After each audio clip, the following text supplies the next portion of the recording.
Terus mari kita bahas lebih lanjut dengan secara visual ya. Supaya Anda tidak hanya mengerti apa itu Tai Chi secara intelektual, tapi kita memahami secara empirik gitu, yang Anda kerjakan sendiri. Nah, kita sudah bicara bahwa semua itu perubahan itu berasal dari diri sendiri. Jadi sumbernya di mana itu sebenarnya? Ya, sumbernya ketika Anda menulis huruf hati. Nih huruf hati ya. Set ya. Ini kaki, terus satu simbol kebebasan. Puasnya loncat ke sini, baru dipotong kebebasan itu. Nah, sini, ya, potong. Ini hati, ya. Dan ini penting ini karena menurut konsep kearifan Tiongkok ini, sumbernya itu suara hati. India juga sama India, suara hati. Nah, suara hati itulah yang harus dididik supaya meskipun Anda tidak ada kitab petunjuk dari otoritas apapun, tapi Anda tahu apa yang sebaiknya dikerjakan. Ini boleh, the don't and the does, apa yang tidak boleh dan apa yang dilarang, ya toh? Nah itu kalau enggak, manusia ya seperti satwa aja, hewan aja, gigit aja, ular gigit aja, seperti cerita tentang ular dan manusia itu toh bedanya, ya toh? Jadi huruf hati ini menjadi penting. Dan di atas huruf jati itu ada golok itu ya.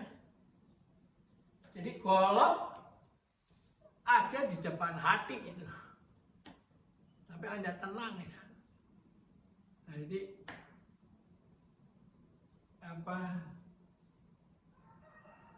ciri daripada kematangan pribadi itu. Jadi nggak boleh kayak di podcast kamu perebutan mikrofon nggak boleh itu, ya toh? Yang benar adalah meskipun di depan Anda itu ada golok, Anda tetap tenang. Nah, ini kaligrafi ini unik karena saya beli dalam suatu pameran, di mana ada satu orang yang nunggu pameran dia sendiri aja nunggu luki kaligrafi dia satu-satunya yang dia jual itu lain itu wah Chinese calligrapher kan banyak gitu. Jadi dia itu semacam barang yang aneh, satu pameran yang besar.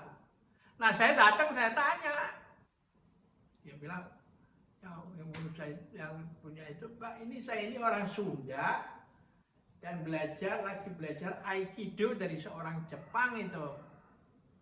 Karena itu saya nggak tahu bagaimana berkomunikasi sama dia kan. Nah, guru saya itu lalu saya disuruh ke rumahnya dan dia membuat kaligrafi ini. Satu gitu ya.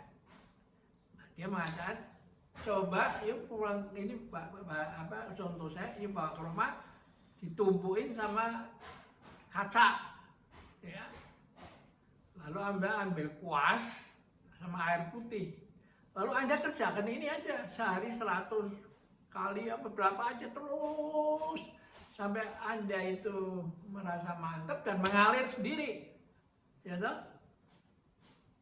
Jadi itulah menjadi kerjaan Anda sendiri, bukan Anda mengimitasi orang, ikutin apa. Nah, itu this is yours itu. Ini ini adalah milik Anda sendiri. Inilah kepribadian Anda terekspresi di dalam kaligrafi ini. Ya. Dan setelah Anda merasa puas, ya dicobalah, ditawarkan ke orang yang mau membeli. Dan orang yang mau membeli itu saya. Karena pada waktu itu saya pengen tahu itu ya, curious itu. Orang kok ini nunggu barang yang mau dijual kok sendiri doang, dan ada yang ya orang lewat hanya melirik terus pergi lagi ya, terus nggak di palan ada yang nggak perhatikan.